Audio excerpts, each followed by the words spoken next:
Nik Lloyd Roberts from Federal Airlines, a very warm welcome. It's good to talk to you. People always get terribly excited when you talk about airline brands.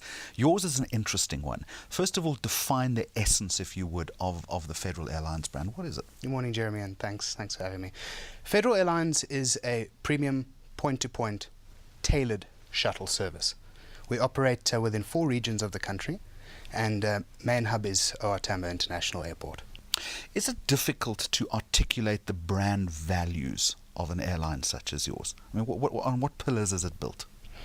Safety, reliability, on-time performance, and passenger comfort.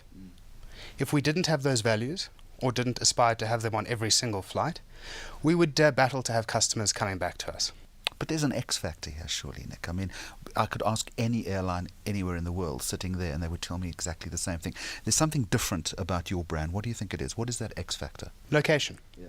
The environment where we fly to and the environment in which we fly. It's dynamic. It's changing.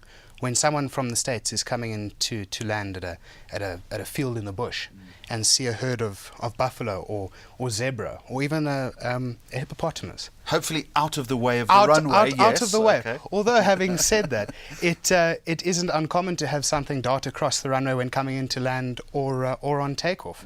The environment in which we operate is dynamic, and it adds to the experience. And I want to pick up on that word. Experiential branding, experiential marketing is absolutely critical. You are in a unique position to offer that experience from when the person arrives, let's assume from a snowy Europe, coming to South Africa for the first time, looking for that bush experience, to when they leave at the end of a couple of wonderful days in the bush. How do you manage that turnkey experience for them? We manage it on very simple principles, which is right people for the job. So if someone comes into South Africa, unfortunately they have a fairly tainted view of the country, from the news that they see and globally. We personally meet them off their flight, be it international or local. They're met with someone who has, a very good grasp of the English language, let's say. They meet them off the flight. They take them to our facility, which is located at Tambo International Airport, and it's from there that we like to get to start the bush experience for them. It's a relaxing environment. There's complimentary coffee and snacks. They don't need to worry about their baggage. The aircraft pull up right at the lounge itself. It is the only prestige lounge at Tambo with direct airside access. So you talk about an X factor. There, for instance, is one right there. No one else in the country can offer a service like that. How do you tailor your marketing messages to different demographics? Or do you deal centrally through travel or booking agents? Is it one message that you're putting out all the time? No, or is it more nuanced than that? I sense it might be more nuanced. We have it is more nuanced. We have different sides of the business. We have our premier shuttle service, we have our luxury charter service, and we also have a government schedule service. And each one of those requires different marketing strategies and different messages. So for the tourist, we need to advertise on an international global scale. Interacting with them on platforms like Facebook and Twitter are vital. It also gives one a slightly quirky or lighter sense to the business itself. And we're able to get the messages out through below-the-line advertising, major trade shows, trade publications, and that is how we engage with our clients. But principally, it's about creating that positive conversation. Absolutely. Which is a good lesson, I guess, for any other brands. Absolutely. Yeah. And what we've learned over the years for a 20-year strong business is personal relationships are key. You have to engage with your clients because at the end of the day... So exhausting sometimes, isn't it? But you got to do it. The coffee's good. Yeah. So you need to build on relationships. You need to have a stigma of trust. People need to trust you, trust your service. And one can talk all day long, but at the end of the day, the product has to speak for itself.